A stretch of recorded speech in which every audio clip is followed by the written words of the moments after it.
and each one of those communities across the country.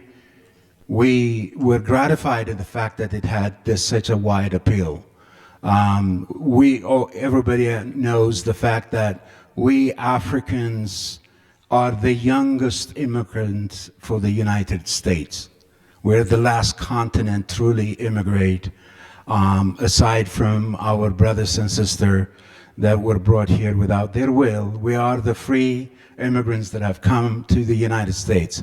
And as such, we now have to, for the sake of our children, our own interest, truly engage civically, and hopefully this is a good platform, it's a good start. We want to thank all the sponsors of the organizations that have come together, and maybe in the next event that we can widen the organization and the network. I want to especially thank Papa Dia, the African Leadership Group, for his vision, understanding, and his open arms to bring everyone together. And it is a remarkable what one man, one group who have goodwill to bring all of us together, the impact that they make. I'd like also to want to thank the Ethiopian community, our leaders. Ato Samuel, thank you so much for your vision again. I want to also thank the Eritrean community, our brothers. Raise your hand. I just saw you. There you are. Thank you so much. It means a lot. And we want to also thank ESAT, Ethiopian Satellite Television, for their outstanding liaison in terms of what is happening here under the COVID environment. It is extremely important that our audience really truly is outside of this room, and ESAT is our ears, our eyes, to really to bring our effort to the world at large. So without further ado, today our guest is the candidate Steve House, a very good friend of our African community throughout, especially in the District 6. And he will be coming, I will be inviting him to the stage, and I will also invite today's moderator, Papa Dia. And I'm glad you're taking my place from 2 days ago, because I get to be a little bit long-winded, so maybe we can have a better, sharp conversation so that everybody will have a chance to ask questions later on. So without any further ado, I want to welcome Papa Dia, and please a round of applause for our distinguished guest, Mr. Steve House. Thank you.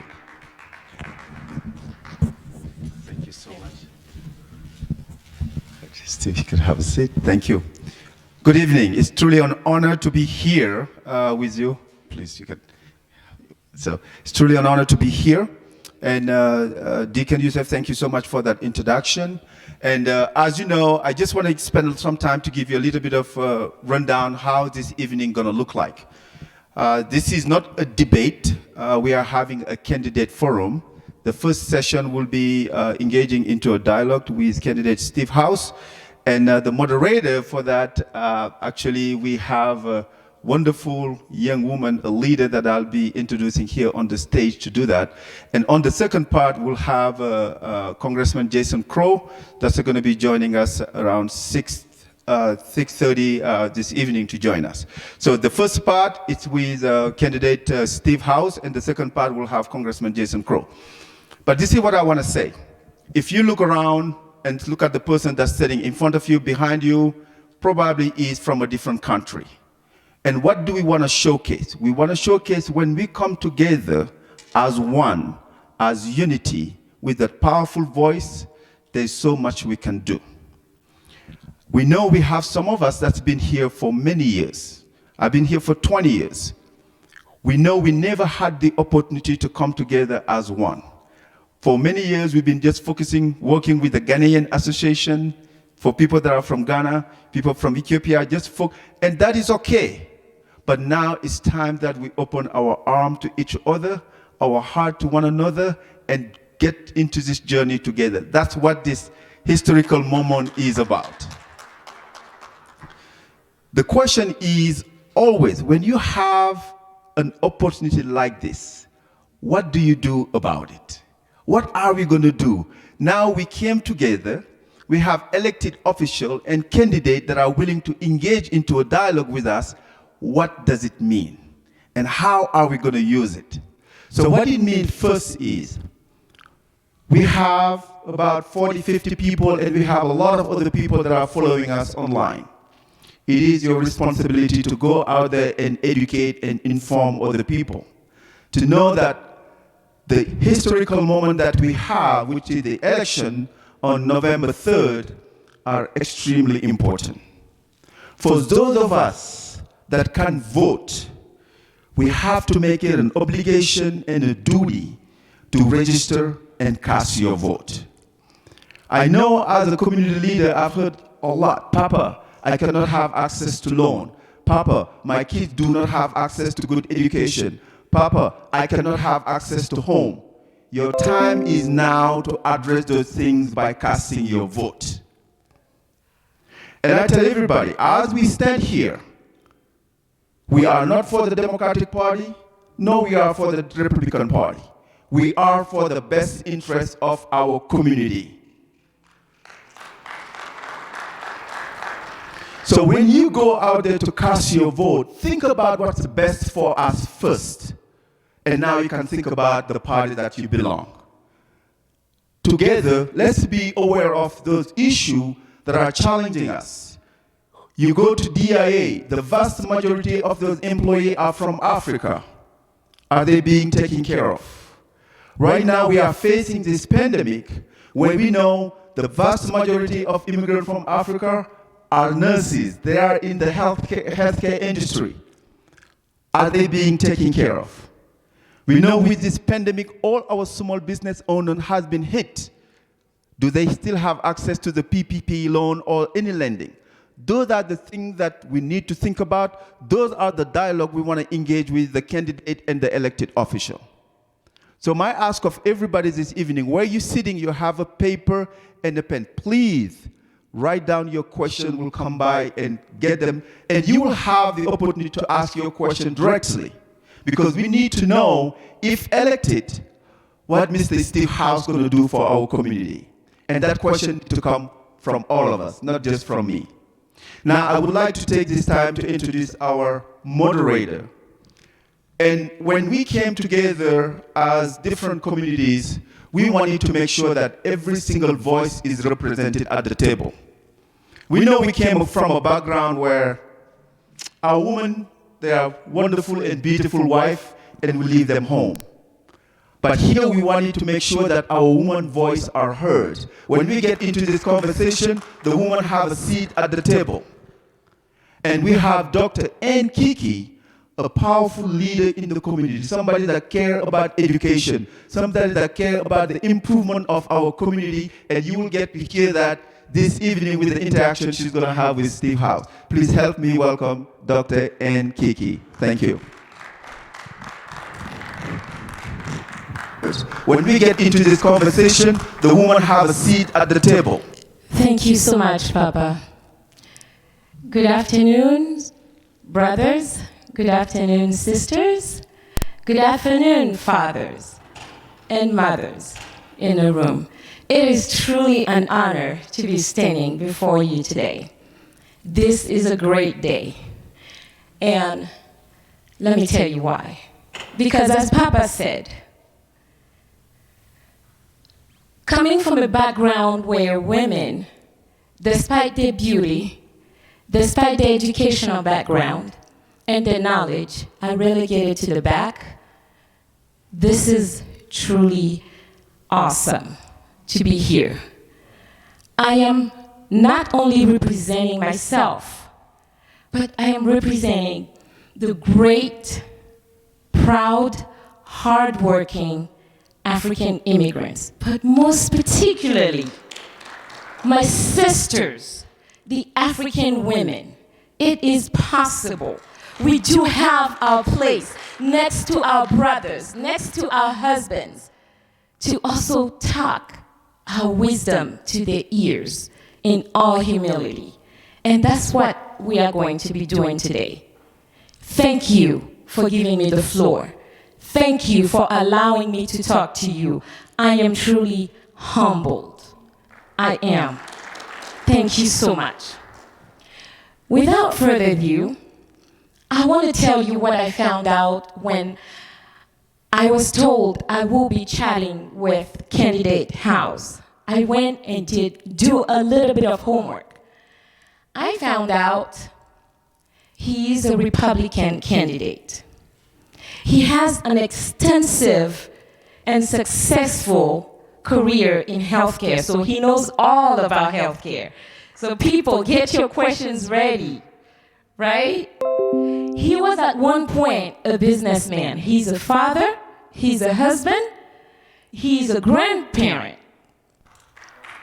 Yes, I found out he also chaired his party in 2015. He's also an active member of the Rotary Club. Yes, I did my homework.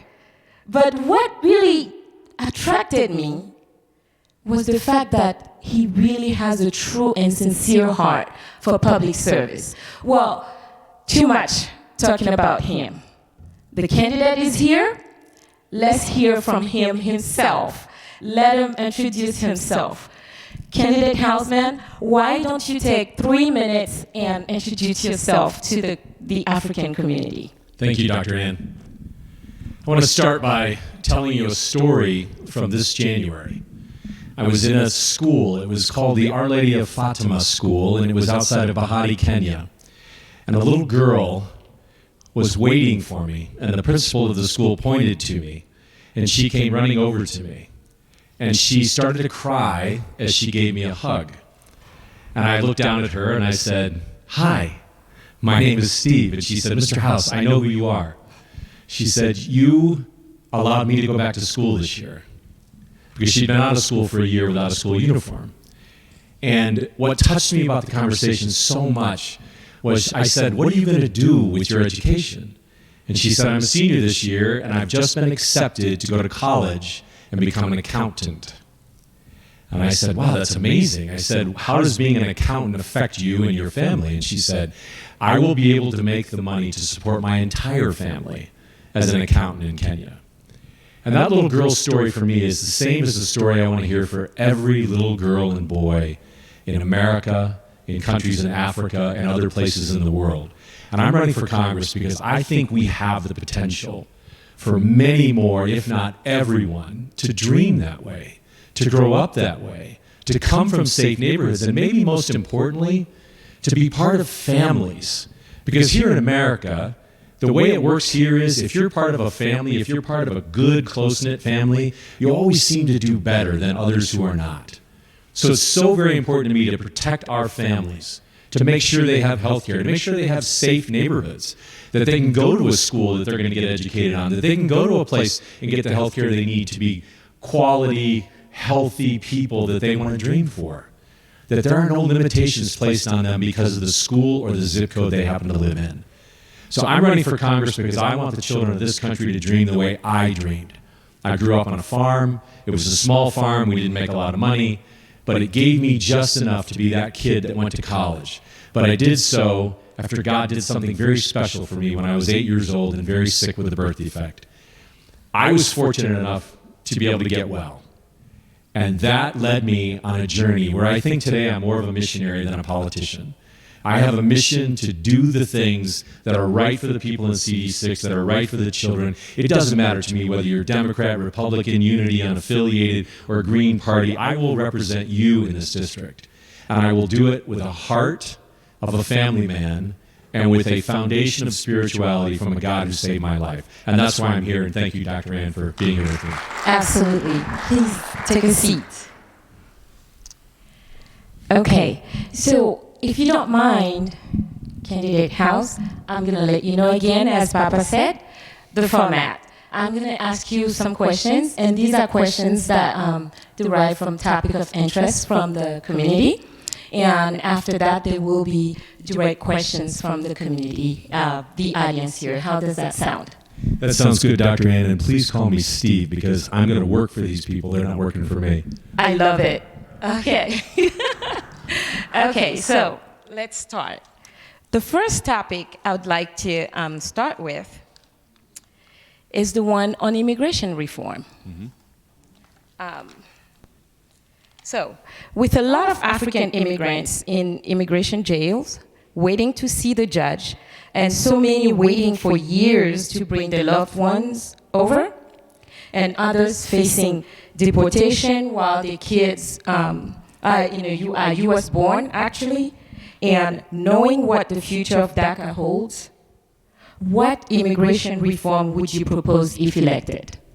That's a great question, and there's a bunch of things that need to be done.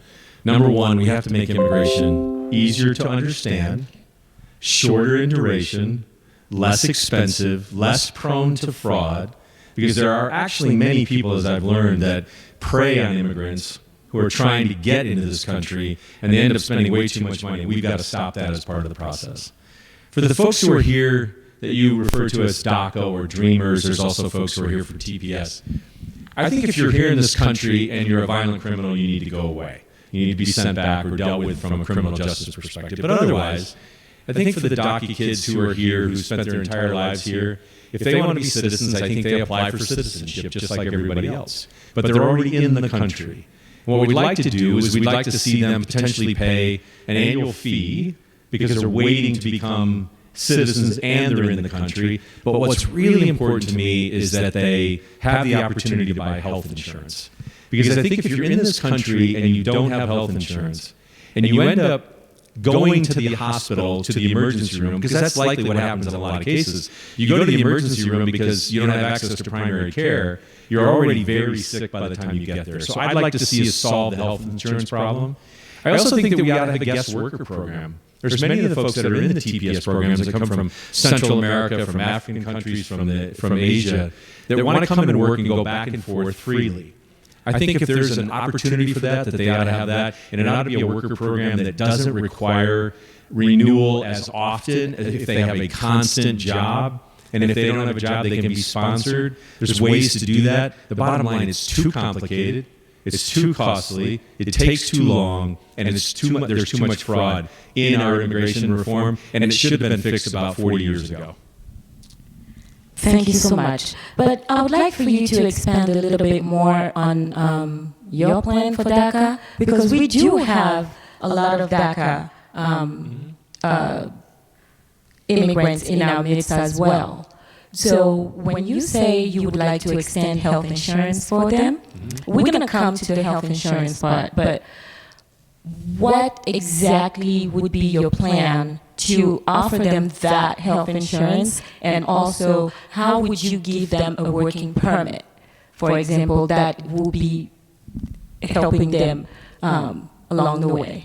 I think let's start with your second question first, which is if you declare yourself to be in the country with an intention to be a citizen and you begin the process, then you have to be identified with an identification card. You have to actually be in a place, because hiding is not helping them, it's not helping us. We have to deal with that. The health insurance plan is buying the same health insurance plan I might buy. Now, I have a new American healthcare plan that's going to reduce the cost of that substantially so that it is actually cost effective for them to do that. Most of them in the original group of Dreamers or DACA have reached the age where they're working, they've gotten through college and high school, and this is really important for them and their families. So I see them buying health insurance. We'll means test the ability to pay a fee while they're waiting. If they want to go into the military, I think we got to look at the military being a shortcut to becoming citizens, because they're serving our country and they're putting their life at risk. I think college is another thing. I think if you can graduate from college, I think that's another step that we should look at in the immigration reform discussion as well. Thank you so much. Still in the same light, with so many African seeking asylum and refugee status due to civil war in their countries or human rights violation, for example, could the U.S. be more open and welcoming to African people and how? What do you think? I don't think we've done a good job of identifying what a refugee is in America, partly because most of the refugees around the world are connected to continents that are not a long ways away from everyone else, right? So in North America, refugees come from Central and South America, from Mexico, occasionally from Canada, but refugees from Africa or Asia or some of the Middle East countries, it's much more difficult to get here. I think we need to define what a refugee program is, and we need to have a real refugee program in this country. Once we do that, I think for immigrants who are coming in from countries that are war-torn or civil wars are going on in a country in Africa, that they ought to have a way to get safety. I mean, I want my family to be safe. I want your family to be safe. I think the world itself needs to deal with refugees different as a whole. Thank you so much for answering that. I want to move to another topic here. Let's talk about small businesses. Mm-hmm. You were a business owner at one point, so it is down your aisle. So the vast majority of African immigrants are business owners, as you know.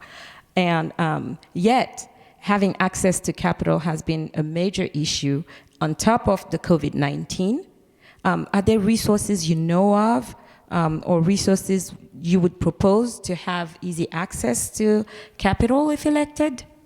Yes, in fact, one of the bigger tragedies beyond the loss of life and the sickness that's gone on with COVID has been that we've lost 440,000 Black-owned small businesses.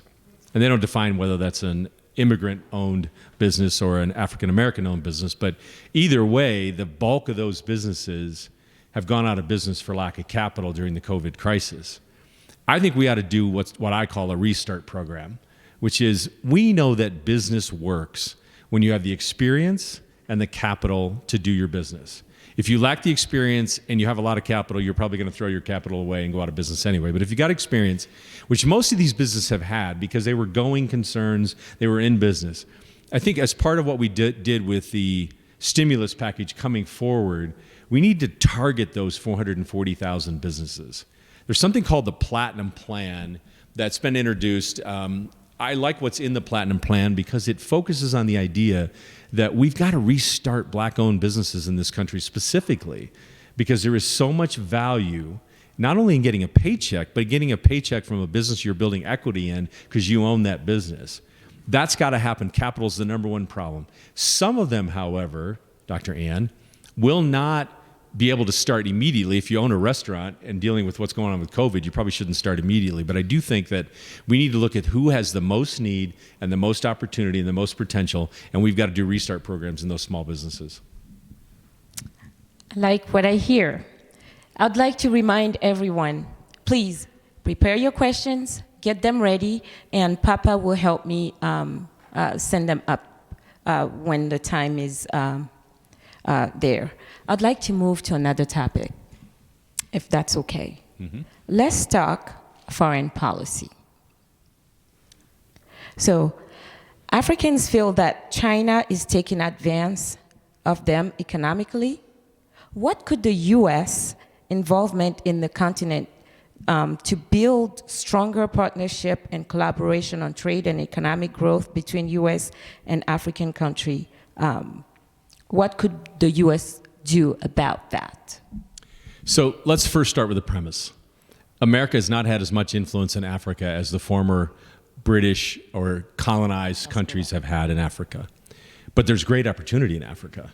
I see countries like Ethiopia, for example, where, once the GERD is completed, the opportunity in Ethiopia as a country is going to skyrocket.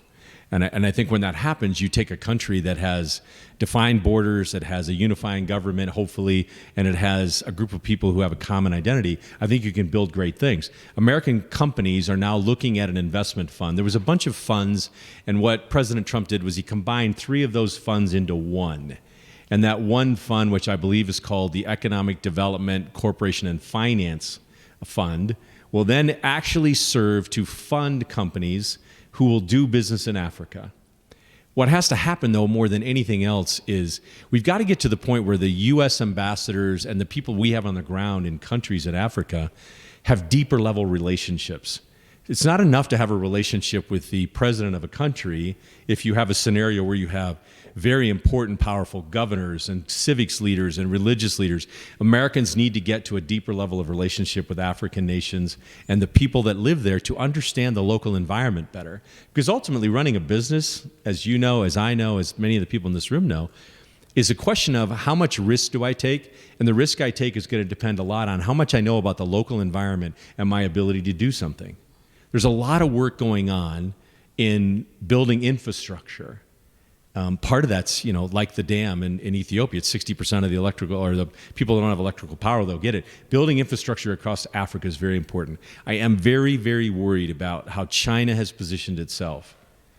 Because what China wants is power and control, and what America needs to do with Africa is partnership and prosperity.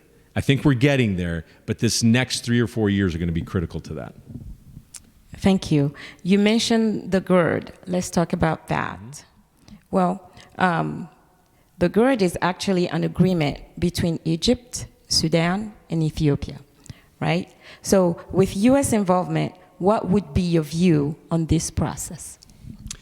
You have to go back to a little bit of the history, and I apologize to the Ethiopians in the room for insulting their intelligence, but if you go back to the control of water rights that existed when Britain had colonized both Egypt and Sudan, you look at the Nile River basin and the Nile River itself, 82% of all the water comes sourced out of Ethiopia, but yet out of all the water that passes some 94 billion cubic meters of water in the Nile, only 1 billion cubic meters goes to Ethiopia itself.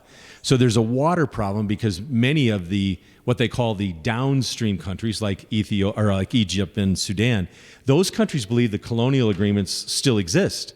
The other countries on the upstream side, like Ethiopia and Tanzania, they think that those are no longer valid because those countries are not colonized by Britain anymore. The U.S. needs to help to facilitate water agreements between those countries, if at all possible.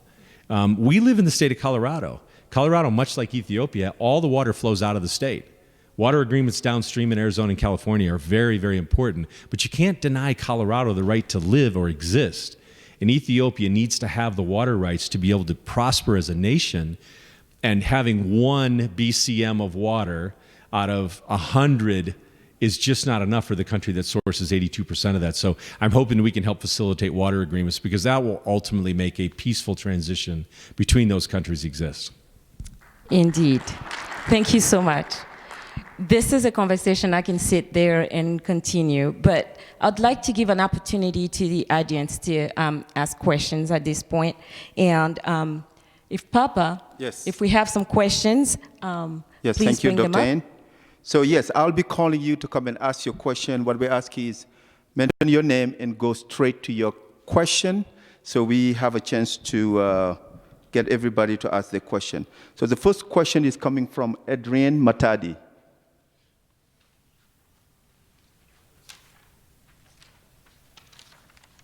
Thank you for giving me the floor. As Papa said, my name is Adrien Matadi, originally from the DRC, Congo. My question is going to be, I don't know if you will be able to answer this or you're going to take it, if elected, to Congress. This way you will debate this.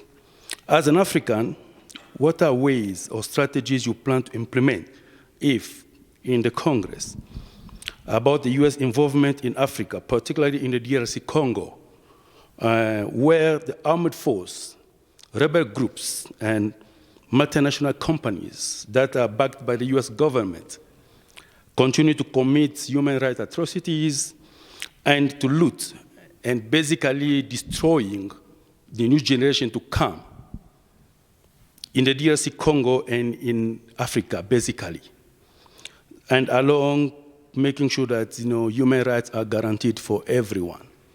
What is your thought about this? Thank you. It's a great question.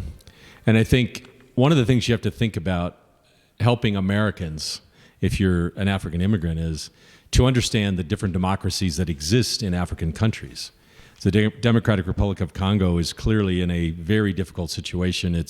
There are human rights violations, and the United States, in that situation, should put pressure on the leadership to stop it. We can't invade a country like the Democratic Republic of Congo. That would be the wrong idea, but we certainly need to put pressure on the country and the country's leaders to stop human rights violations. Now, a country like the Gambia, for example, which is a brand new democracy, which doesn't even know how to hold a court system, America needs to help them build a democracy. It's a great idea. It's a wonderful experimental thing. But understanding the difference between what's happening in Guinea and Ivory Coast and what's happening in Ethiopia. The House Democracy Partnership visited Ethiopia last year, and they came back with a specific set of instructions about the democracy in Ethiopia. I think we have to do a much better job in Congress as American leaders in understanding the different democracy situations that exist in the various countries in Africa, because they are very different. Africa is a continent. It's the only place we seem to call a continent. We don't really say Europe. We say France, England, and things like that. I prefer calling it by country. So there are countries in Africa who have fledgling new democracies we need to support one way. There are existing democracies that are trying to have free and fair elections, which are difficult in a lot of places in Africa. And then there are countries that have human rights violations, and I think the American government should put significant pressure on those places to stop, because we believe people have the right to life here, and that they should have the same right to life everywhere in the world. Absolutely. Thank you. Next question is coming from Ikunda. Thank you. My name is Ikunda Bureta. I'm original from Tanzania. My heart jumps when you mentioned Lake Victoria. Thank you. My question is about healthcare, and I'm glad that you've been there. Working healthcare right now at the moment, it's really difficult. I literally don't remember a day that we've never worked short, especially during the pandemic. We've been working so short. And we wish that if more people would be able to go to school and become nurses or nurse practitioners.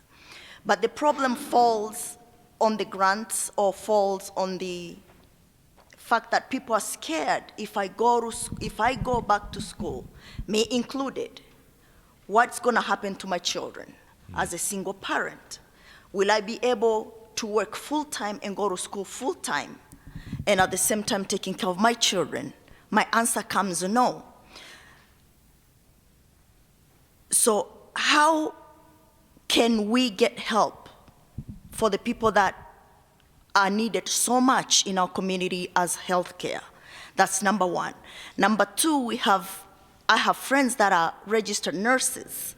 They would love to go and further their education. They want to get maybe the bachelor, or they want to be nurse practitioners. But they fall into the category that they make too much money. So they don't get any grants, so they're stuck where they are.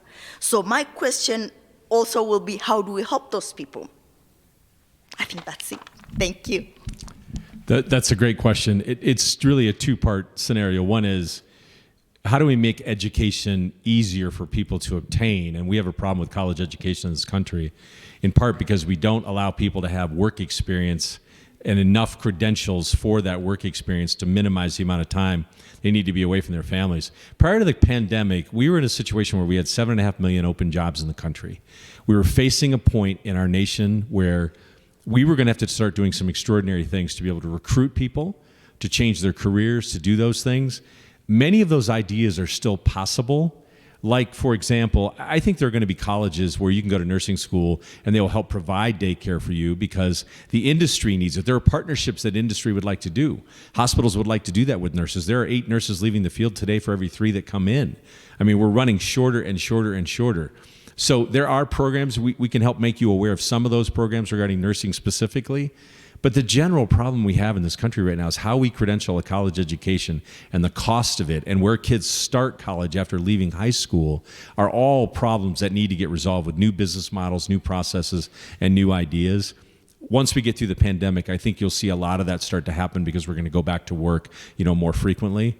But you're absolutely right. We need more nurses. We are losing nurses by the day. Nurses are just not available the way they need to be. And then nurse practitioners and assistants and PAs and all the other things we need in the nursing categories to help us get through. But we've got to also change healthcare to make that more possible. And that's part of what we're going to do with our healthcare plan. Thank you. Next question is coming from Rashid.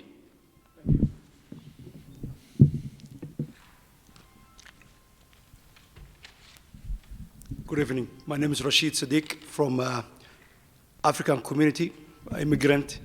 My question is, we have a lot of problem for the police, and there is a cultural barrier and language barrier.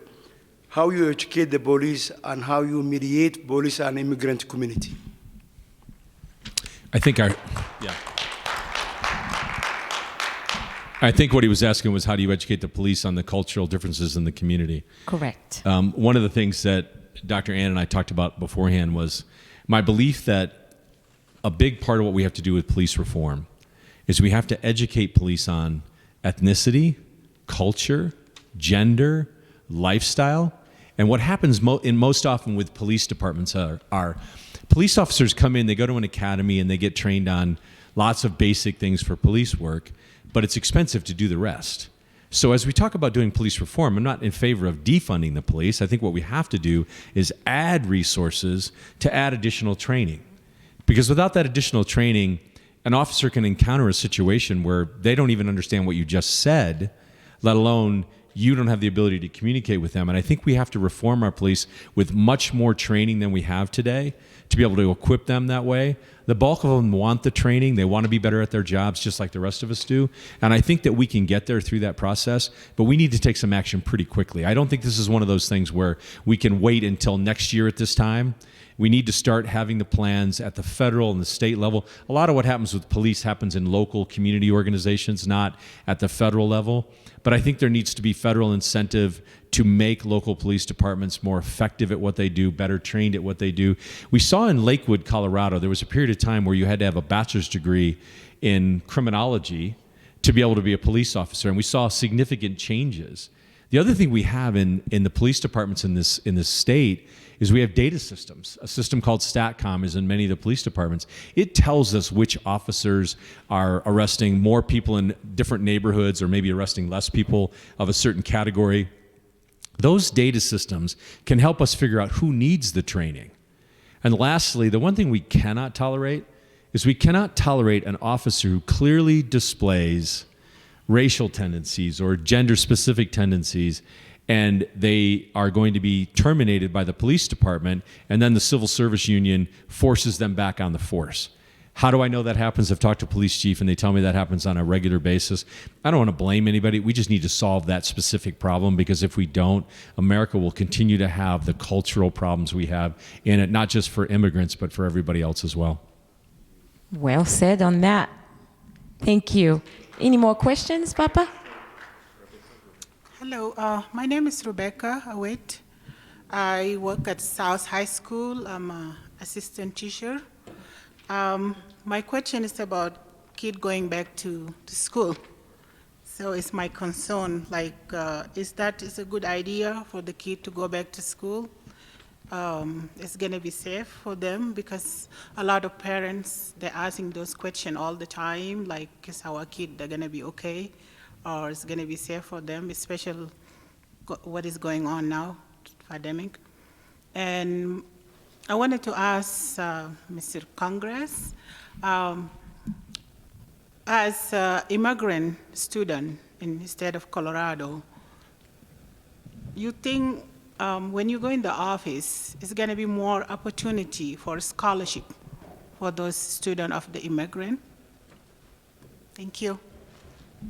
So I'm not sure I understood the question. Did you understand it, Ann?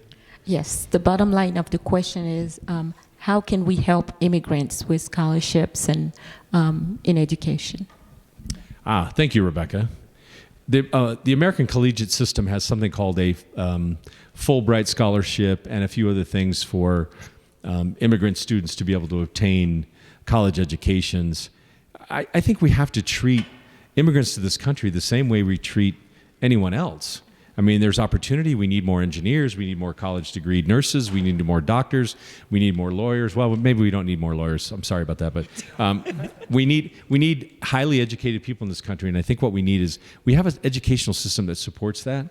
So I think people need to be assessed based on their need, their opportunity. I think we need to look at college degrees, and we need to assess the value of the degree.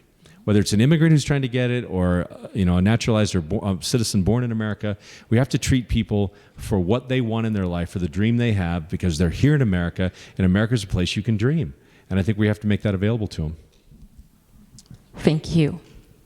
Any other question? Yes, my name is Isaac.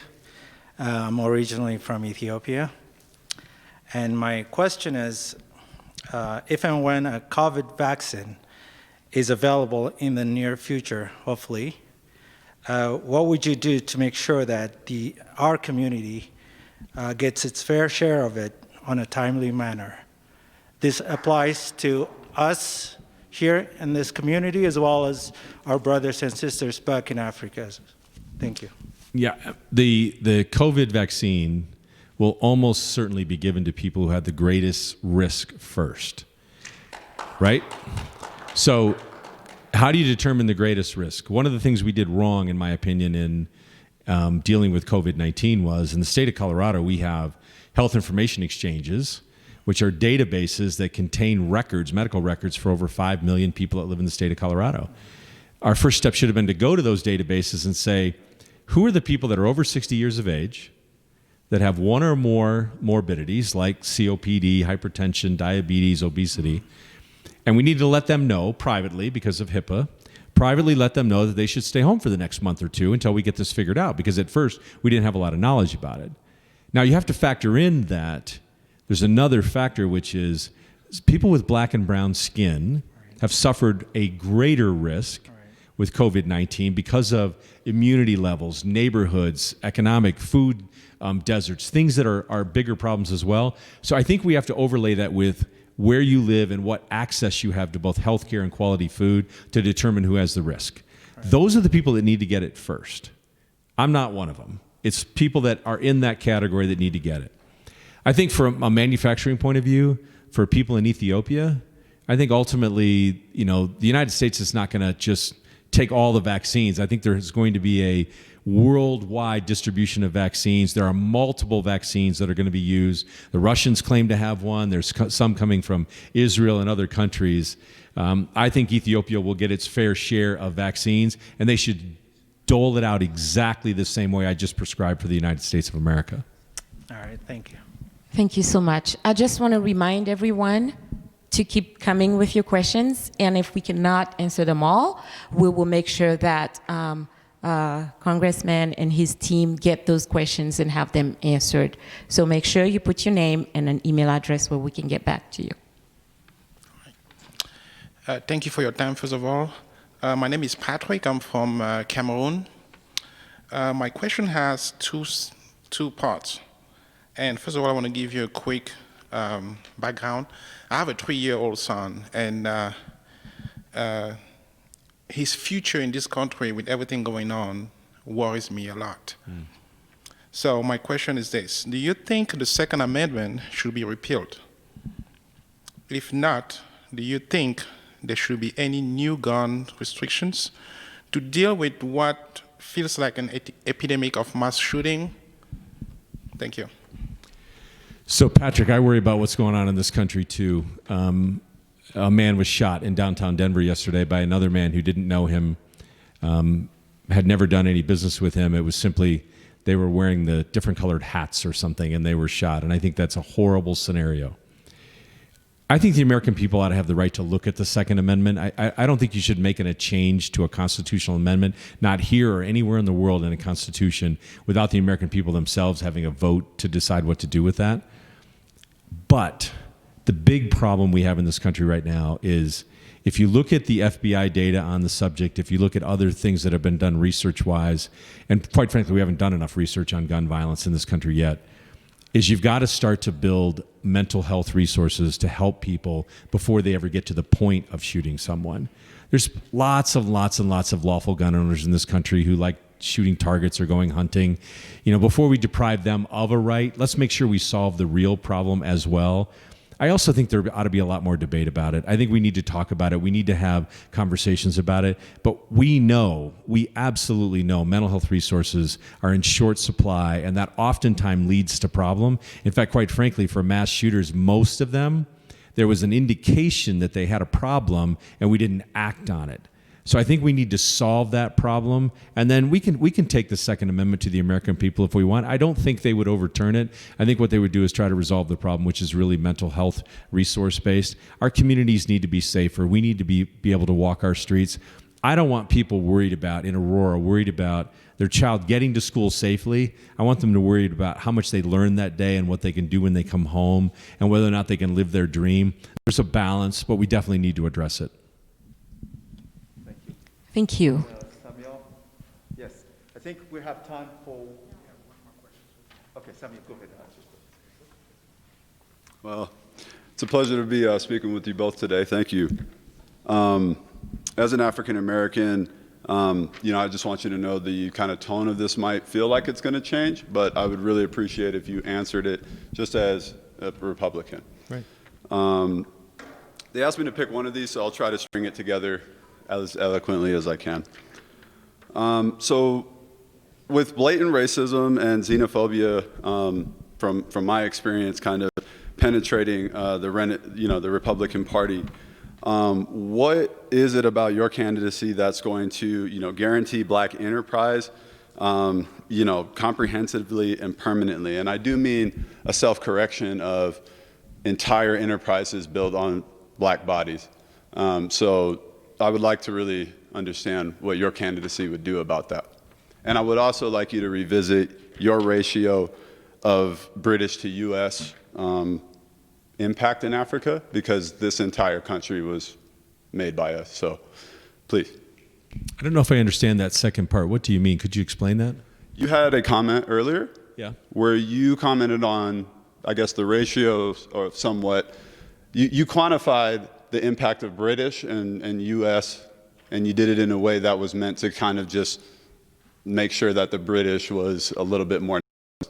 I, as an African American, really, that pissed me off, to be frank. And I would like you to revisit it if you have time with the other. Yeah, so let me start, because I think it was a simple communication problem for me, which is, my point was that there was a period of time in Egypt and Sudan in what was called the colonial period where the British controlled both countries. Mm-hmm.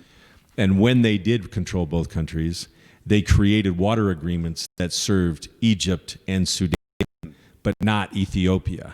Got it. And so because of those colonial agreements, the countries of Egypt and Sudan today prefer that those colonial agreements be the ones that are honored today versus the ones that are in the minds of Ethiopians and South Sudanese and Tanzanians, that those water agreements should serve their countries and not be tied back to that colonial time. It doesn't really have anything to do with the U.S. It's just that the U.S. never colonized any of those countries in Africa. So we didn't have any agreements. We weren't part of any agreements. Does that make sense? Sure, I'll take it. Yeah, so it was just the British colonization of those countries and what they did. Okay.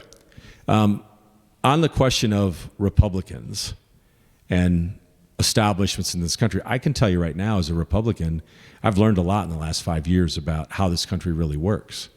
And I've taught a lot about how this country really works to Republicans. And I think Republicans need to get it. One of the biggest injustices in my mind that exists in this country today, besides the killing of people who shouldn't be killed, AKA Elijah McClain, is the fact that today the net worth of a black family in America is $19,100. The net worth of an Asian or a white family is $171,000. There was a series of things that happened from the time people were put on boats in Ghana against their will to this very day that created that injustice. Home ownership, the Homestead Act, the GI Bill, separate but unequal, chain gangs, labor contracts, school problems, education even today. Those are things that I don't think that the average Republican is educated enough on.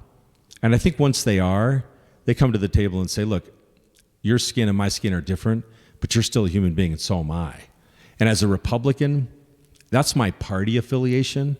But my heart is of a person who believes in serving people regardless of what color they are. And I will not live with justice or injustice in my heart on any subject. I will fight for that subject, even if I end up serving one term and one term only as a result of that. This country needs a lot of education about what happened and what needs to happen to solve its problems. And if we let people keep going back to Washington who do absolutely nothing about it, we're going to have this problem a lot longer, and I think we need to change that.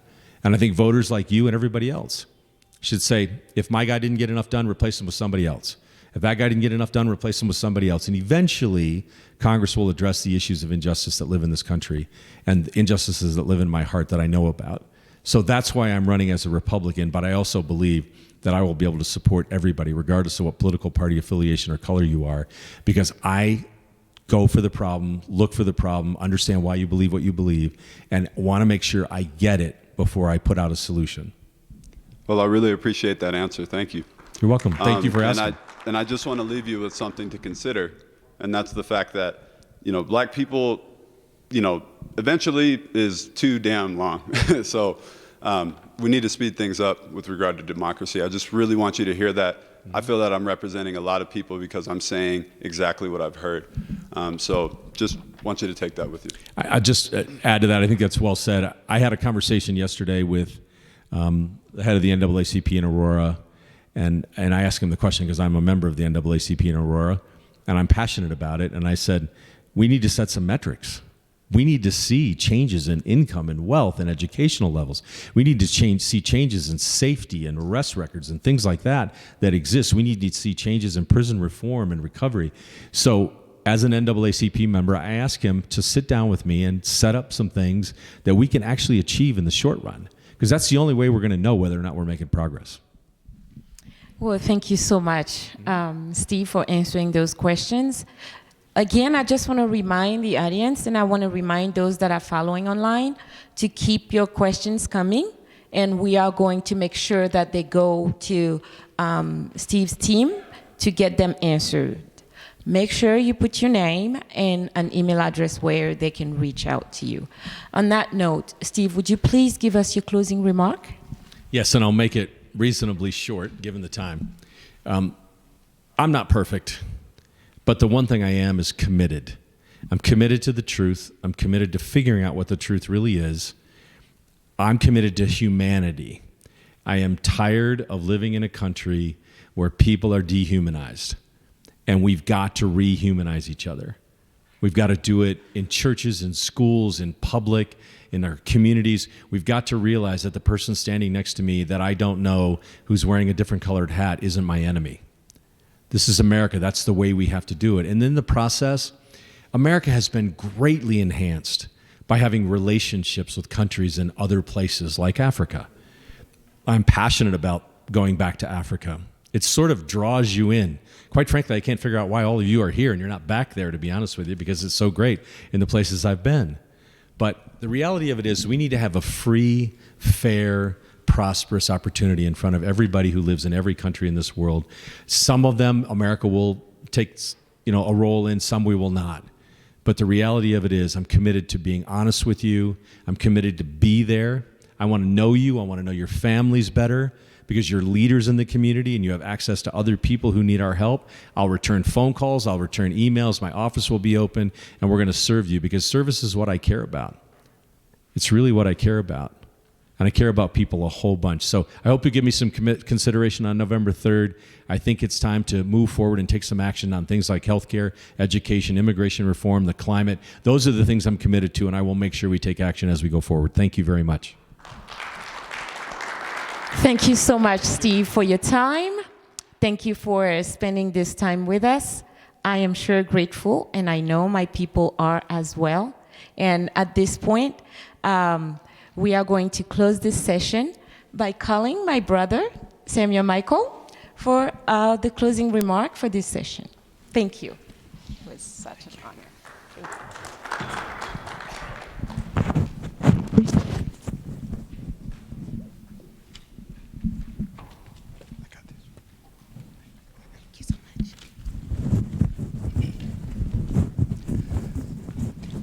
On behalf of the Ethiopian American Civil Council, African Leadership Group, ISAT, Colorado Ethiopian Community, and the Eritrean community. We would like to thank the Hyatt Regency Hotel for hosting this event. We would like to thank our amazing sponsors, Jumbo Motors, and then Lucy Coffee, Qualimage for supporting this forum. We could not have done this without you guys. Steve House, we thank you for your participation tonight and then for your willingness to run for this important office. And then good luck. And thank you, community members, for coming out to voice our concerns and ask questions. If your questions did not get answered, please leave them with us. We will make sure to send them to campaign team for answers. And then remember to vote and take a friend with you. Now, it is time for 5 minutes of group photos. We would like to take a group pictures with Steve House. Then after like 3 or 4 pictures with the audience, with Steve House, we will back to our seat like 6:45. Please take your seat around like 6:45. Prepare for the next speaker, Congressman Jason Crowe. And thank you, everyone. We appreciate you. And then the other things, what I just want to remember, you continuing your practicing your social distancing, and then don't forget to keep your, face mask always. Thank you, guys.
You ask your question next. I will.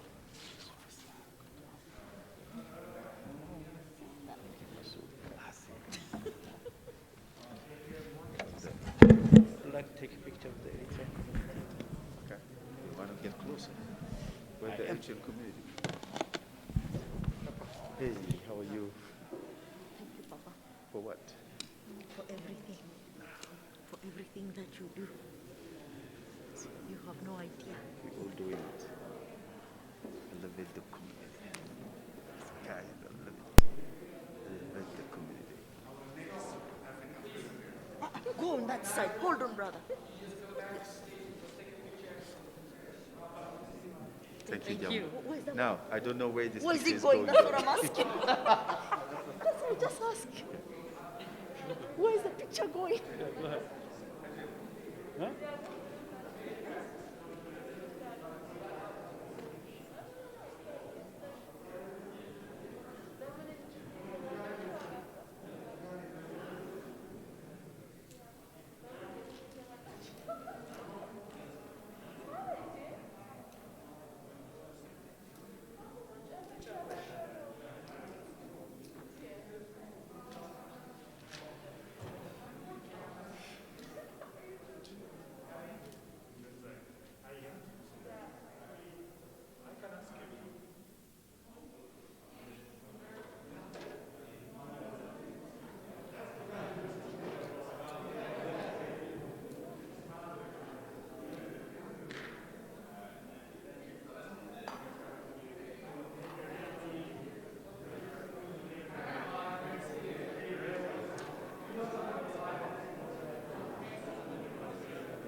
Good evening again.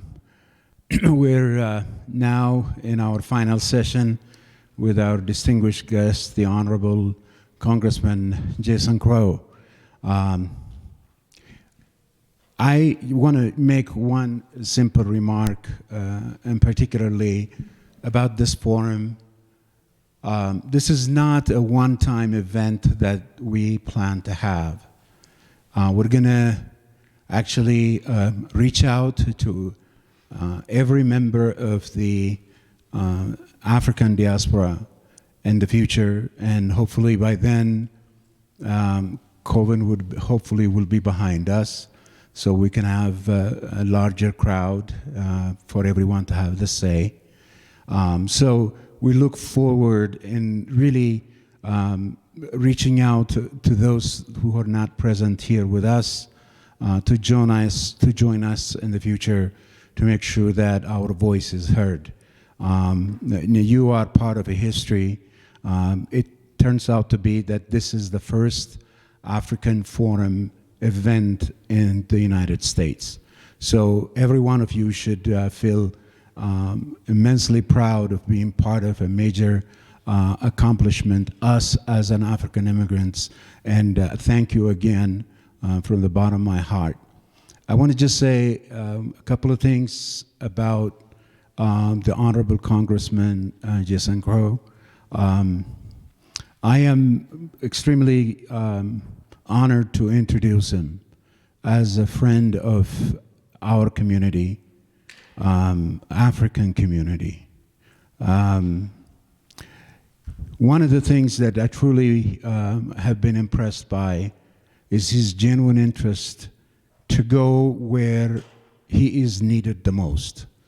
He has not been shied away from having to respond to the calls that we make for so many things. I know in my case, in a couple of a major event of some human rights violation that took place in our land, when we reached out, he was the first one to respond. He was not only voiced a much needed voice to lend us what we needed in Congress by standing on the floor and speak in the interest of our country, but also, yes, thank you, and also being with us on the rallies and a couple of cold days where he lent his much needed voice that we needed to hear from. I want to thank you for that. It's a pleasure and a privilege to have said that I have known you, and thank you for being true to your words. We appreciate that. So I don't want to take up any more time. I want to introduce our moderator, Papa Dia, and in his good hand, our guest, the Honorable Congressman Jason Crowe.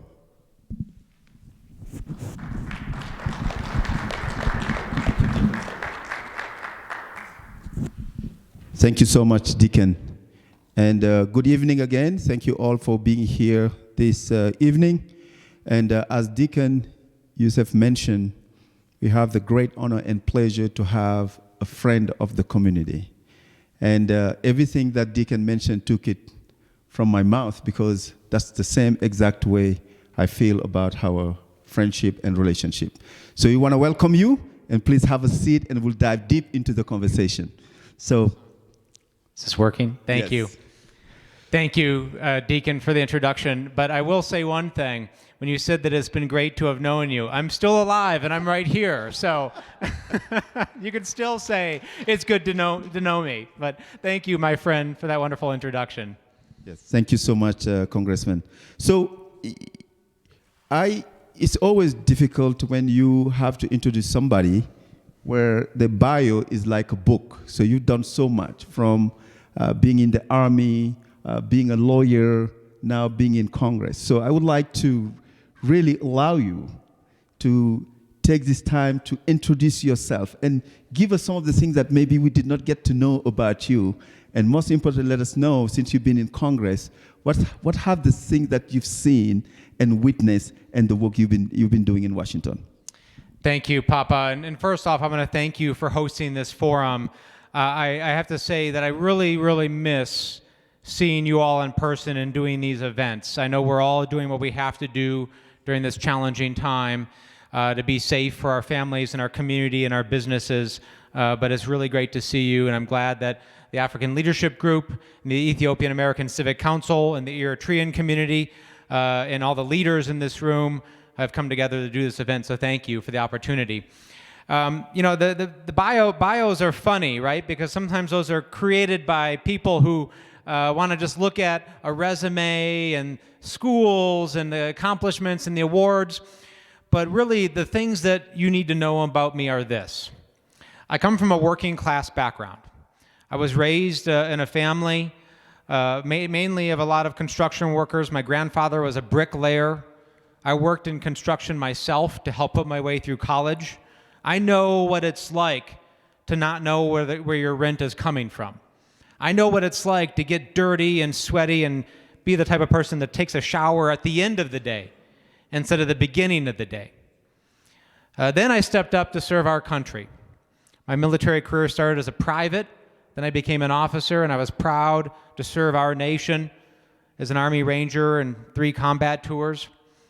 Then I became a veterans advocate to fight for my fellow veterans.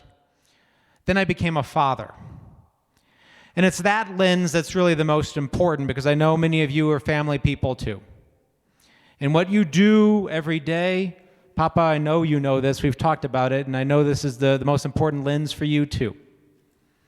What we do when we get up every morning and we go to work and we build businesses, try to buy homes, we do it for our kids and for our grandkids. And that explains most of what I do and why I do it. Those are the things that are important for you to know about me, and those are the things about my bio that I'm most proud of. And now I'm a member of Congress, and I'm doing this because I love our nation, I love our community, but we have challenges that we need to accomplish together. No one person is going to solve this stuff. And I look forward to working with you to address our challenges. Thank you so much. Thank you.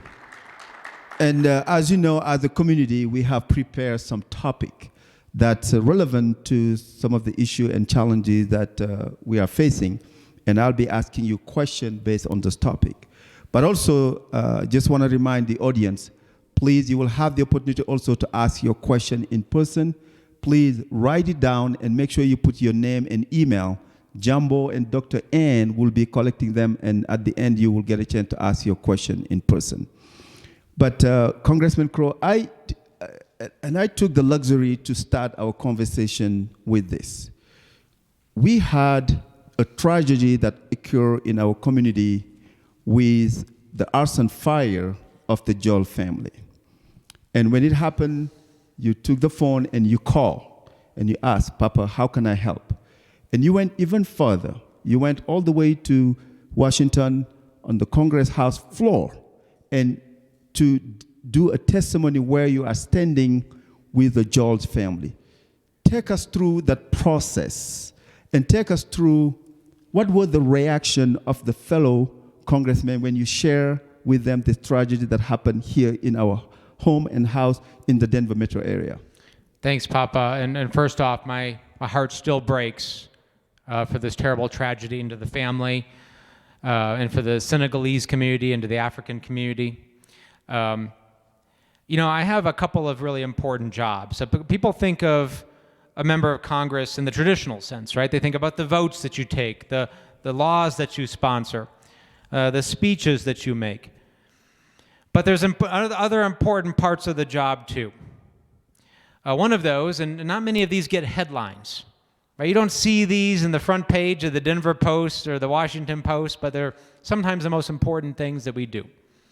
One is constituent services, right? If you or someone in the community is having a hard time with the federal government or even a local government that we have a relationship with, we can oftentimes help you. Not all the time, but we'll certainly try. And the second is just my role as a community leader and what that means. And I take an expansive view of that role. I think that what I say and what I do matters, right? Because it sets an example, it sets a tone for the community. Whether I am silent in the face of abuses or challenges, when the community comes under assault, and if I weren't to say anything, that sends a message too. Or when I stand up and I do push back, that sends a message. So the tone that I set and what I communicate on is really important. So on this issue, obviously this has sent shockwaves to the community. You know, and if I'm sitting here as a parent and I'm wondering about the safety of my children, I'm wondering, is this a hate crime? Is it motivated because of the anti-immigrant and refugee rhetoric that's on the increase in our nation? And we don't have those answers. But what's important is that there's communication with all of you. And if you're not hearing from local leaders, if you're not hearing from law enforcement, if they're not communicating to you as a community, then that's in part my responsibility to make sure that it happens. And I'm not a mayor, and I'm not a police chief, but I have them on my phone. And I can call them and I can say, hey, the community has not heard from you. The community is afraid. The community is not getting answers, and it's time that they start getting those answers. So that's why we made the calls and I made those connections. When I gave that speech on the House floor, a lot of eyes came towards me as I talked about the importance of our community. Right? I talked about the idea that we are a nation and we are a community of immigrants. Because there's this notion out there that comes from some people that immigrants and refugees are in some way a weakness, that there's in some way a burden. But I know that the opposite is true. That we are strong and we are vibrant and we are who we are at our core because we are a community of immigrants and refugees. And I will never stop talking about that. Whether it be in the context of the arson in this crime or any other context, I will never be quiet when it comes to those issues. So on this issue, yes, I will fight for you and I will make sure that you're getting the communication and you're getting the connections that you need. And on the next issue, I will do the same. Thank you so much, Congressman. And the community and the Joel family appreciate that, and they really, really thank you for that. Now, on the same tone, we'll be talking about social justice and police reform, Black Lives Matters. 2020 has just been one of those years, so I'm counting the months we have left and can't wait for... It's going slow, isn't it? It's going very, very, very slow. It's been a long year. Now, with everything that we witnessed, the protests, the police brutality, could you share with the community what is your take on all these things, and what would you propose to make these things better so we can come together as one country? Because right now we feel we are extremely divided as a nation. Yeah, we are divided as a nation, and this is one of the most pressing challenges that we face as a community, as a nation. First off, you should expect that all of your elected officials and all of your leaders will come out and say that Black lives matter, right? Those words matter. They are important to say because for so long they weren't said. Secondly, you should expect very concrete action. The time for talk and platitudes is over, right? Because the abuses that we saw, the murder of George Floyd that we saw in such vivid detail on video is not new, right? It's been happening for a very, very long time. And it happens to a lot of people. And it's just because it doesn't get caught on video doesn't mean that it doesn't happen. And we have a deep-seated challenge in our community, in our country, that we have to have an honest conversation around. So I've been telling people all the time, you always have my thoughts and prayers. I'm a man of faith, and you'll always have my prayers, and you will always have my thoughts. But I am not your minister or your pastor, and I'm not your philosopher. You didn't elect me to just just give you your thoughts and prayers. I am your lawmaker. And my job is to make laws and to make policies that will make life better in our nation and our community. So I've taken action, and this is what I've done. After the death of Elijah McClain, I reached out to his mother, Mrs. McClain, and we had a conversation about what she would like to see come out of that. And I started a process to develop legislation that would address it. And that bill was going to be called the Law Enforcement Trust and Integrity Act, LETIA. Then George Floyd was murdered, and I made a decision that it wasn't just my role alone to lead on this reform bill. This was an opportunity for us to raise voices and raise people up whose voices have not been heard. And that I shouldn't be the face of that effort. So I reached out to Sheila Jackson Lee in Houston, who represents the family of George Floyd. I reached out to Ilhan Omar in Minneapolis, who represents the district where George Floyd was murdered. And I reached out to Karen Bass, who's the chair of the Congressional Black Caucus and also on the Foreign Affairs Committee, like many of you know. And together, the four of us, we renamed the bill the George Floyd Law Enforcement Trust and Integrity Act.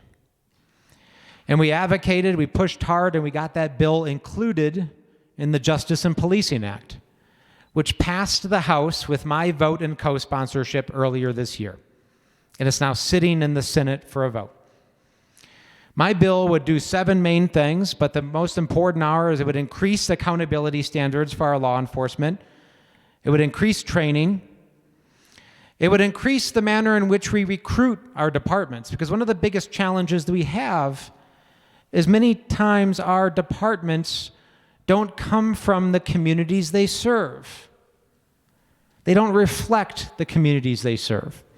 And we know that we get very different outcomes when our officers come from and look like the communities that they are policing. And it would create pilot projects to help make that happen.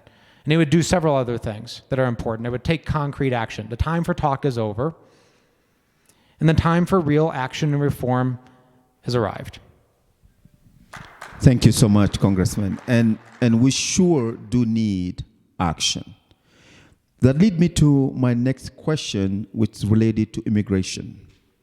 And I am sharing fact with you. As we sit here to have this conversation, we have so many African immigrants sitting in the immigration jail for years that haven't been able to see the judge.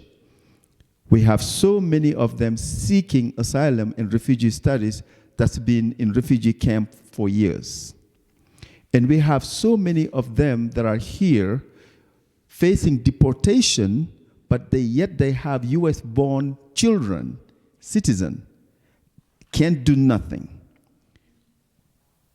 What can you do at the Congress level to address an immigration reform that won't be passed from government to government? Well, one of the most important things we need to do is stop retreating from the world. We have to stop, you can clap for that. We have to stop pretending that we can build walls and isolate ourselves from the world. Because our destiny and the destiny of our children is tied to what happens in Africa, and in the Middle East, and in Central and South America. It's important that we engage, and it's important that we have a presence on the world stage. We cannot retreat and isolate ourselves. But in a very concrete way, what the Congress can do with regard to the refugee crisis is it's time for the Congress to take back some of its power. The checks and balances have got out of whack, right? We have given up, Congress, over many decades, much of our power over immigrant and refugee issues to the executive branch. And now you see a president who's vastly cutting our refugee numbers at a time when we should be saying, let's stand up and let's engage with the world, and let's welcome refugees who, as we've seen here, are a critical and important part of our community. We're shutting them out. So what the Congress can do is it can retake that authority under the INA, the law that gave that authority to the president. We can take it back. And we could say, we as the United States Congress, we're going to set the refugee limits. And I've signed on a bill that say that we have to set a floor of 90,000. And we're in, maybe we take more than that. Maybe we hit that floor some years, but we have to make sure that we're reaching out and embracing those who are trying to build a better life here. That's a really important thing we can do. And then in addition to that, we need comprehensive immigration reform. We need to make sure we're supporting our State Department and our immigration offices around the world, because as you know, and as many people in the community know, we've radically cut funding, not we as Congress, but this administration, in support for our immigration offices and embassies around the world. And so many of your family members can't even go in and find the support they need and apply for visas because they're shutting the offices down. That's the wrong answer. So we have to make sure we're conducting that oversight and we're recapturing that authority so that as the people's house, we can set policies that are more reflective of the values of our community.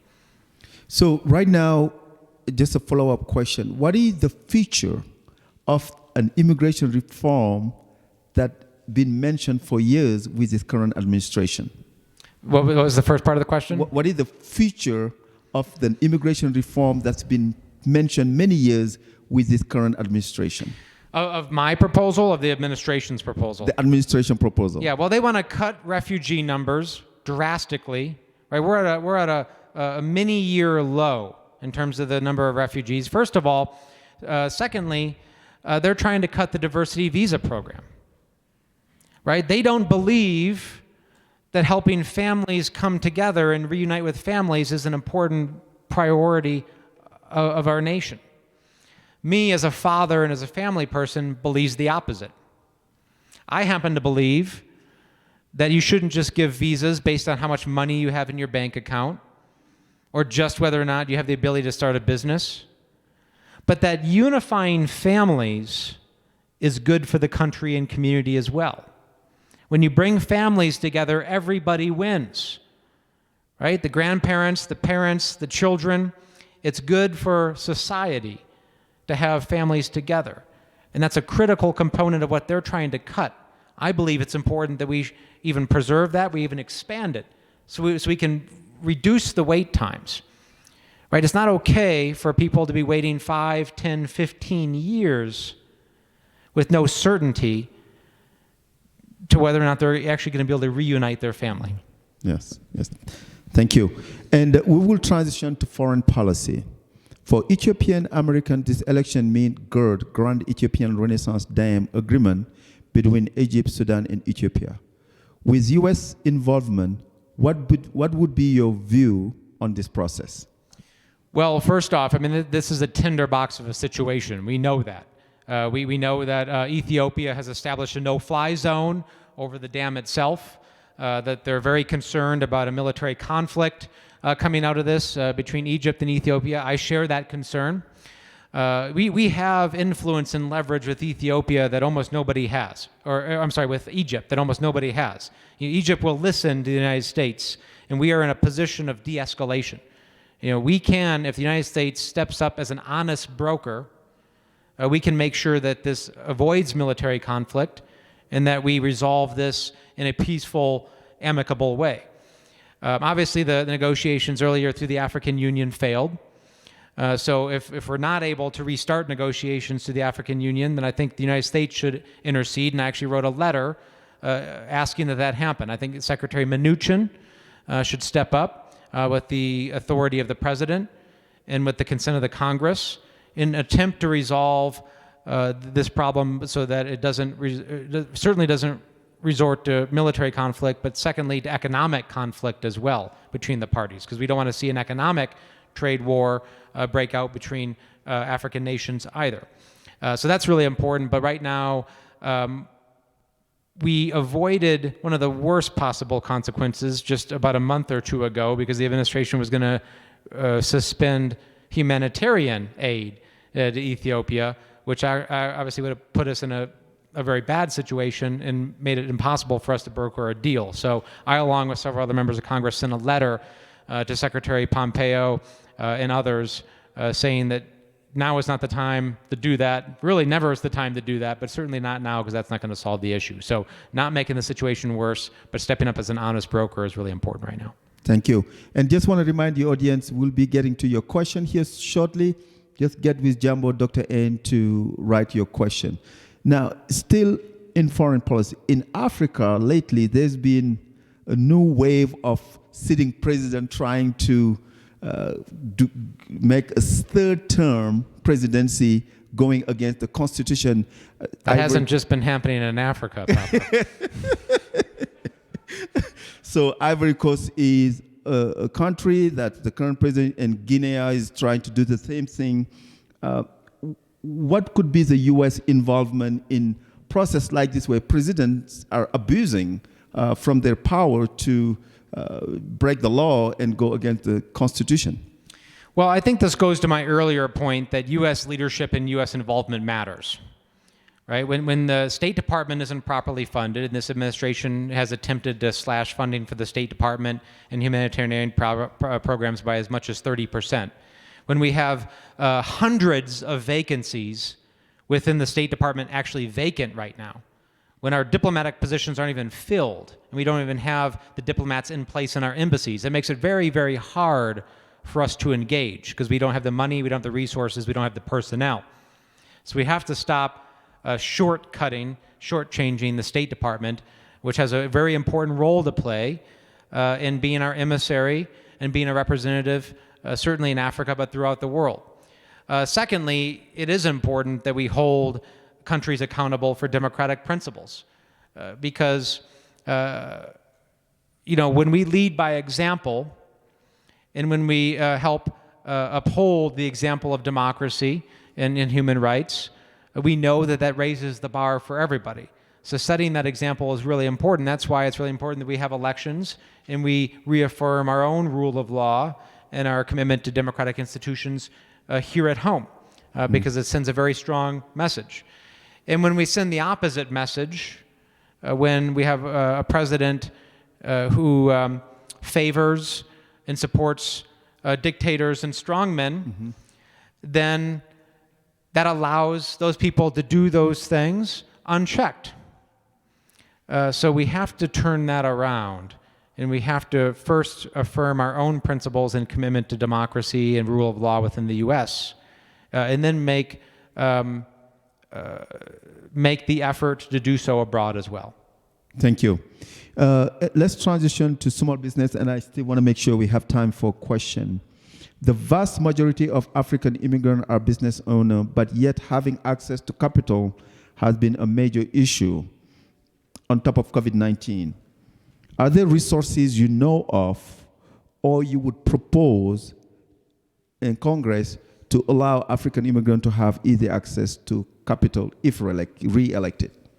Yeah, well, the thing that we've been working on right now is trying to get the PPP money, of which some of you might have used. We're trying to get that to truly the smallest, most vulnerable businesses. So we're trying to negotiate a way that would, we can't direct funding to specific groups based on race and religion. That's not permissible. But what we can do is direct funding based on need and based on vulnerability. So we're trying to figure out how do we revise this program to get it to the businesses of 10 or fewer employees, to restaurants, to the hotel, restaurant, and tourism industries that have been very impacted by the pandemic. So that's the immediate challenge, but we need actually a stimulus bill to do that. Right? We need a fifth round of stimulus funding to accomplish that and get that immediate aid in place.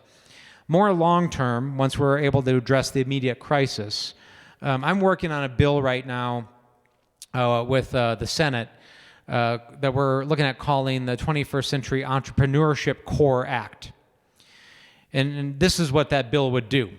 What we know is that it's not just enough to have job training programs, that we need business ownership. We need to increase business ownership and capital investment within underserved communities. So how do we do that? One of the biggest challenges is the pipeline, right? Getting somebody from the starting point to the finishing point, getting them the training, the mentorship, and the capital investment that's needed. So what this bill would do is actually create a core where we select 1,200 entrepreneurs around the country, spread out between congressional districts in different states, and we provide them economic support, job training, mentoring, financial support, and we do a wraparound. We provide them wraparound services to help them start their business, and then we support them after they do, until they are self-sufficient. So this could be a game changer for many communities that have that challenge from the starting point, because it's not just enough to say, if you have a business, we'll give you a loan, if you never even get there to begin with. So we're trying to put together a program that would be wraparound and help people from the earliest point of that venture onward. Thank you so much, Congressman. And we're getting ready for question, and I will ask the last question. We've been hearing a lot about the U.S. trade war with China, and now Africans feel like China is taking advantage of them economically. How do you see the U.S. involvement in more trade with countries from Africa? I think this is a tremendous opportunity. First off, our trade war with China has not worked. It just hasn't. And so many businesses, particularly our exporting businesses, and American agriculture has been on the losing end of that. But China has been very aggressive about this, as we all know, right? With the Belt and Road Initiative, with their smart cities initiatives, their investments. Those loans and those infrastructure projects come with a hefty price tag, right? And what they're trying to do is invest, and they're trying to capture people economically within Africa. And that's what they're trying to do. They're not doing that out of the good of their heart, right? They're not building harbors and roads and bridges because they feel great about it. They're trying to capture people economically. So what we need to do is we need to engage and counteract that. And Africa, the opportunity there is much of the continent is under 30. Yep. The youth and the talent in Africa has a ton of potential in terms of businesses and entrepreneurships and startups. And if we were to have better trade relationships and promote business investment and business relationships, both at the state level between Colorado and various nations, but at the federal level as well, we're setting ourselves up for success in the United States, but in Africa too, because a stable, prosperous, peaceful Africa is good for the world, and it's good for the United States. And we can also benefit economically from it. And then secondarily, I referenced the Smart Cities or Safe Cities initiative. We have to be very careful in making sure that African nations that are having this investment, and for those of you who haven't been tracking this, Africa is building out surveillance and monitoring systems and camera systems in some African countries, and they come in and they build these systems for free with the deal that they get to keep all the data. Yep.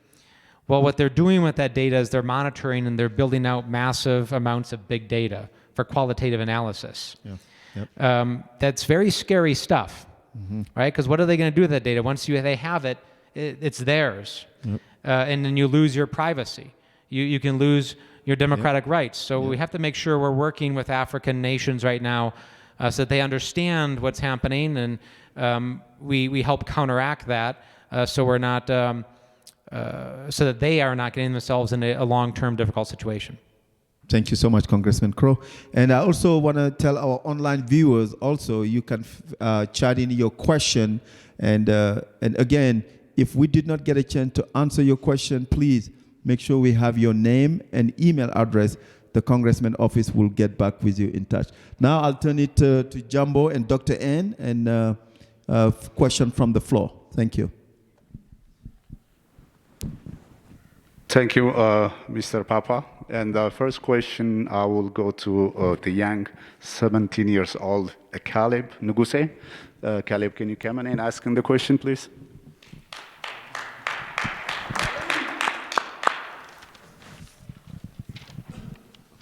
So with Africa being the continent that will most be impacted by climate change, and projections holding the drought areas in Africa by increasing by at least 54% by the turn of the century, and the US being one of the largest polluters per capita, how do you plan on affecting this? And are you in favor of the Green New Deal? And are you specifically in favor of a carbon tax on industry? Yeah, thank you for that question. So first off, you have to start this with the proposition. I can't believe it's 2020 and we even have to say this, but climate change is happening, it's real, and it's a real threat to our planet and to our future. So how do we tackle it? We have to be aggressive about it. We have to re-engage in the Paris Climate Accord because, again, leadership matters. You know, you have U.S. emissions that constitute about 7 to 9% of global emissions. So the United States alone is not going to solve it with 7 to 9% of our emissions. You have a lot of the developing world, China and other folks that are emitting vast amounts of carbon. So that's why engaging in the Paris Climate Accord is really important, because this will only be solved as a world. We can't do it alone. Secondly, we need to have programs that are binding. Now, you mentioned the GND. I share many of the aspirations and goals of that deal, but it's a non-binding resolution that doesn't actually have legal binding results. So what the U.S. Congress did was we convened a select committee on the climate crisis last year, and we charged that select committee of conducting a comprehensive assessment of all of the efforts that were needed to combat climate change. And we looked at all the elements of that, from public health to infrastructure to environmental justice to jobs, and they came up with 12 pillars on each of those main elements. And under each of those 12 pillars, they've identified concrete, actionable, and binding legislation that we can take. Many of those are laws that have already been proposed, including several of my bills, like the Save Energy Act. And they released a blueprint for how to address it. And I support that blueprint. And I've also signed on to another resolution called the Thrive Resolution that addresses climate change and focuses on the goal of net zero carbon emissions by 2035, and then, carbon neutral by 2035, and then net zero by 2050, if not sooner. That's also being supported by Vice President Biden and Senator Harris. So I support that goal. So all of that being said, we have to have things that are actionable, and we also have to have things that constitute or that bring to the table American workers. Because we have allowed other folks to make an argument that this is about the environment or jobs, that somehow we need to choose between the two. But what's really going on is, if we want to have a competitive 21st century economy, and if we want to own the economy of the future, and we want the jobs of the future, that means doing the same thing as the things we need to do to address the climate crisis and to go to net zero carbon emissions. Because the jobs of the future are in green and renewable industries, many of them. You look at China, you look at Europe, that's investing hundreds of billions of dollars in wind and solar. And they're not doing it because, the Chinese Communist Party isn't doing it because they have some urgent need to address climate change. They're doing it because they know that's where the jobs are. And we're going to have to decide whether or not those jobs are going to be in Europe, or they're going to be in China, or they're going to be in Brighton and Aurora and Littleton and Centennial. I'd rather them be here, because that's what our kids and our grandkids are going to be doing. So we have to make those investments. We have to make them now. We have to make them aggressively so that we can have a strong economy, we can have the jobs of the future, and we can save the planet at the same time.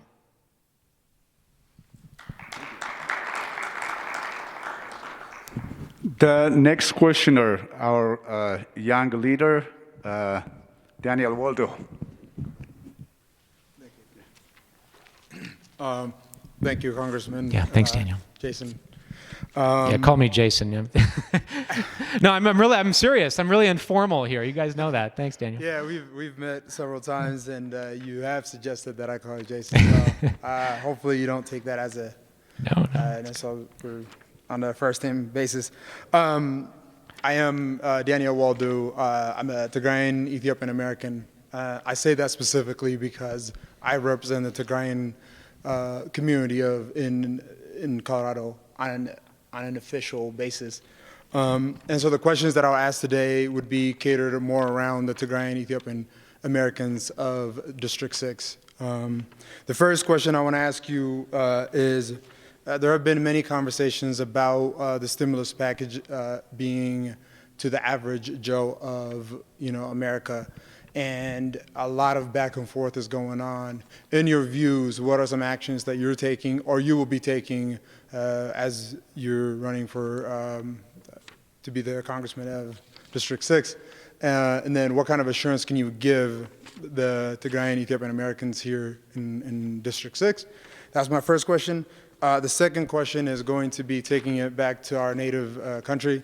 At this particular junction, like many ethnic groups in Ethiopia, the Tigrayans of Ethiopia face many, many challenges, from internal displacement from different parts of the country to prosecutions individually and many other horrific acts around the country, and including the government and most other medias either are advocating for genocide or they are inflicting much of what's happening internally.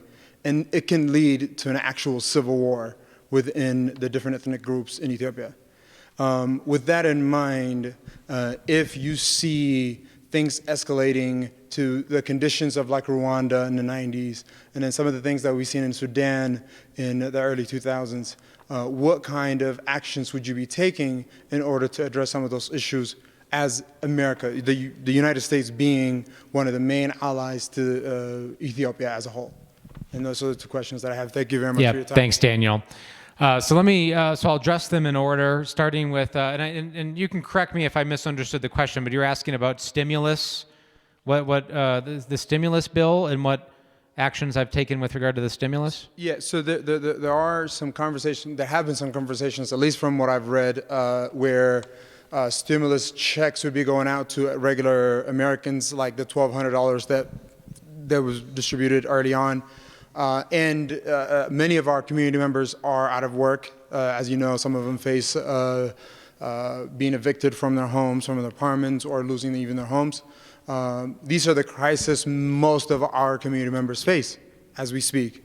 And to address that challenge, is there any conversations, any actions that you're taking personally to, and in your colleagues to address that issue? Yeah, absolutely. So first off, in terms of concrete actions, I've voted twice for another round of stimulus.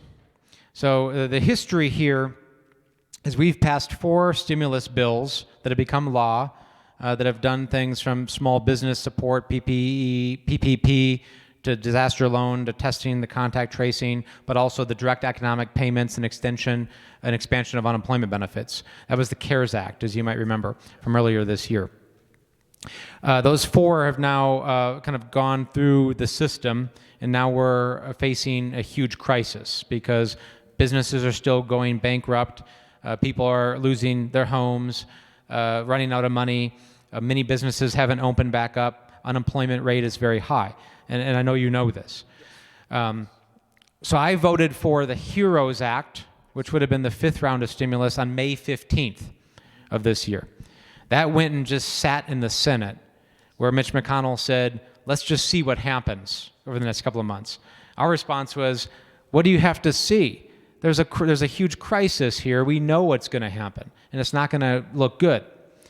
So now 2 weeks ago, we came back and said, all right, if you guys aren't going to pass a bill, meaning the Senate, and you don't want to come and negotiate, we're going to pass another bill, but we're going to lower the price. We're going to lower it. We're going to say, as a sign of good faith, we're going to lower the price tag, and we're going to amend the HEROES Act. We call it HEROES Act 2.0, and we're going to pass that, and then we can negotiate that.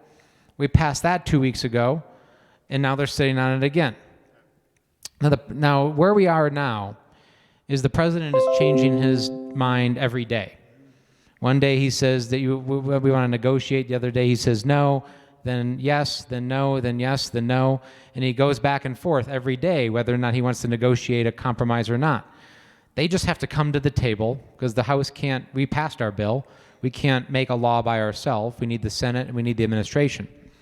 They have to decide whether or not they're going to come and talk to us and negotiate a compromise here. And I hope that they will, because this is a massive crisis going on.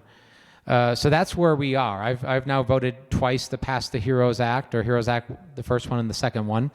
And I continue to push really hard to make it very clear that we have to have a compromise solution, and we have to have it soon, before Election Day, because people can't wait any longer. And if we wait until after the election, there may not be an incentive by the President and the Senate to pass another bill. And America can't wait until February. So time is of the essence here. With regard to Ethiopia, I'm gravely concerned for the situation. I've had a lot of discussions with a lot of folks. First off, I just condemn violence in all of its forms, all the time. There should not be, the political violence, the ethnic violence that we've seen for too long in Ethiopia is obviously not good for Ethiopia. It's not good for the world. It's not good for our community. So I do want to see the U.S. step up and assume a leadership role in helping broker this. I think it has to be an Ethiopian solution. Right? The United States can't come in and dictate terms because that never really works out well. But we can support, we can be an honest broker, and we can bring the sides together to find a resolution. But we have to make that decision, and we have to say that we are going to assume some leadership role and engage. And that engagement is necessary because, by the time, and you use the example of Rwanda, we don't want it to even get close to that, right? We want to stop it early, and I know it's moving fast, right? The reports are very troubling to me. So we have to make sure that we're engaging quickly and supporting a peaceful reconciliation so that we can keep Ethiopia as one. Very good. Thank you.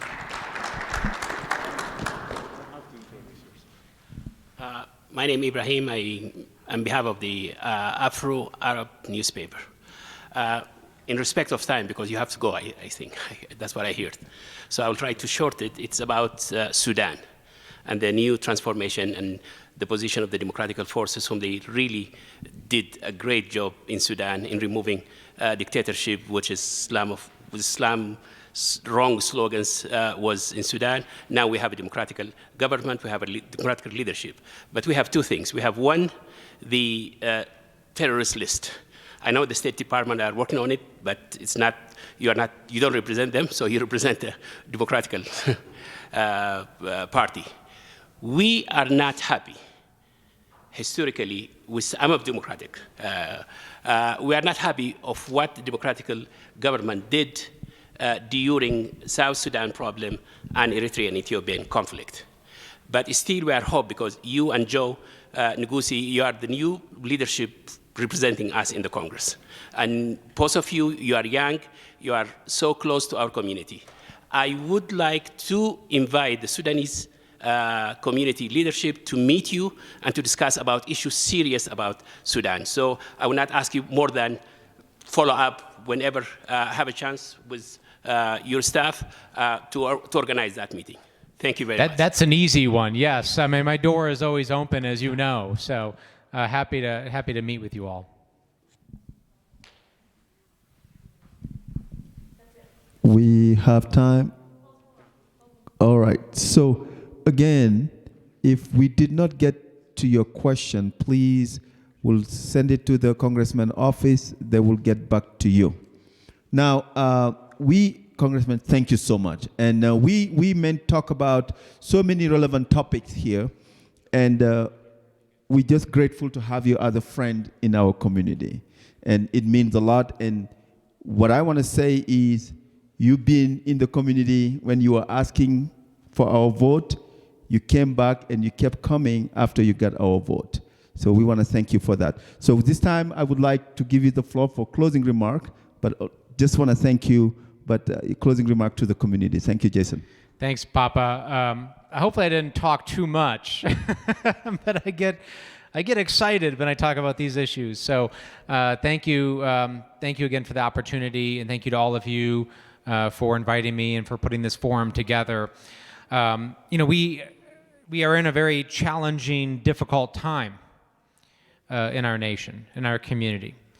We're very divided, right? We see families divided, we see friends divided, co-workers, neighbors, people fighting each other over politics.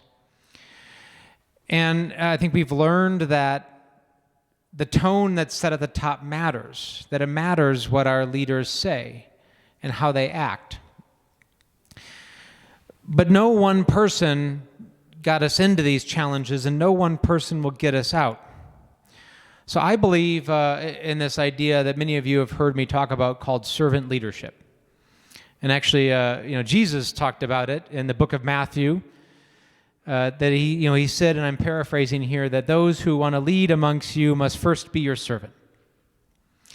And then Martin Luther King and others have talked about it and preached about it.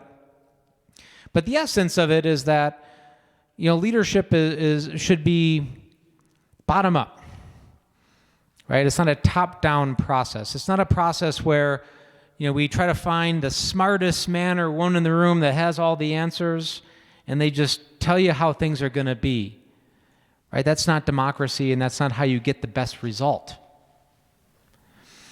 You get the best result by bringing people together and having candid and difficult conversations. But that requires confidence to come together and say, we're not always going to agree. There will be times where we disagree, but that's okay. Because we want to have an honest conversation, we want to come together, and we need to try to find the solutions to very tough problems together. Because that is how you get the best result. And that, my friends, is what is at stake in this election. Because there's two very different visions of society and leadership on the ballot right now. Two very different approaches to how we're going to solve the biggest challenges of our time. And yes, specific policies like gun violence and climate change and immigration reform and health care and the pandemic crisis and public education, all of those issues are on the ballot. And they all matter. But more than anything, this is a character election, this is an integrity election, and it's a leadership election. And who has the integrity and the character to say, I don't have all the answers? Because these are tough, tough problems that we're facing. But I will show up. I will always be honest with you. You're always going to know where I stand. There should be no question in anyone's mind where I stand on any issue, because I represent you. You deserve to know. And I'll keep an open mind. I'll be respectful of everybody, because I represent everybody, whether we agree or not. And together, we will have the discussion that our country is designed to have to try to find the best solution for all of us. That's my approach. And that's my promise. I'm always going to show up. I'm always going to listen. I'm always going to be respectful. And you're always going to know where I stand.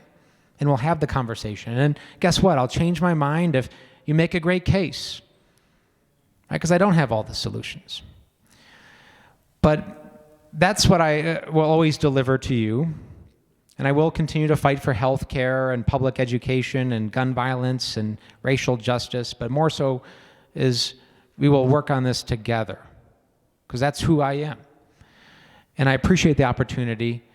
And I humbly ask you all again for your support so that we can together move forward, heal the divisions within our country and community, learn to have the discussions again, and start tackling some of these really big challenges.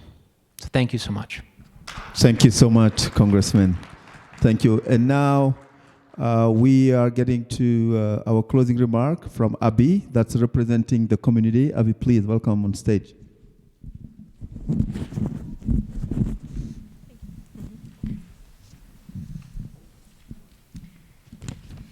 I want to thank you guys all for being here again. It's been a pleasure. Thank you, Jason Crowe, and earlier Steve House, for joining us and sharing with us your ideas and your thoughts.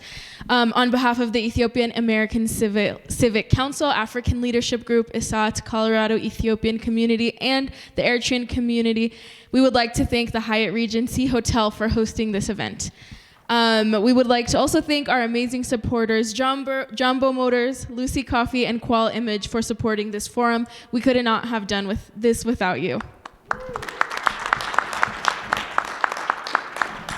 Thank you to all you community members, all those who gave your thoughts, who pushed back, who showed that this election, we have a stake in it, we have a voice, and we have our interests that we want to make sure are represented in this election. So thank you all for coming and for showing your support tonight.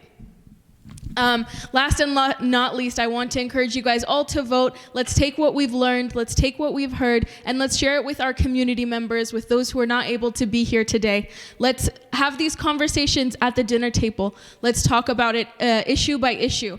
And there's different elections at stake. And so let's talk about those all one by one. And when you go to vote, take a friend with you. Let's get there as a group. Let's talk together, and let's do this as a community. Thank you all for being here. We're going to take a second and take some group pictures. Let's keep our masks on and practice social distancing as best we can. And you all have a good night.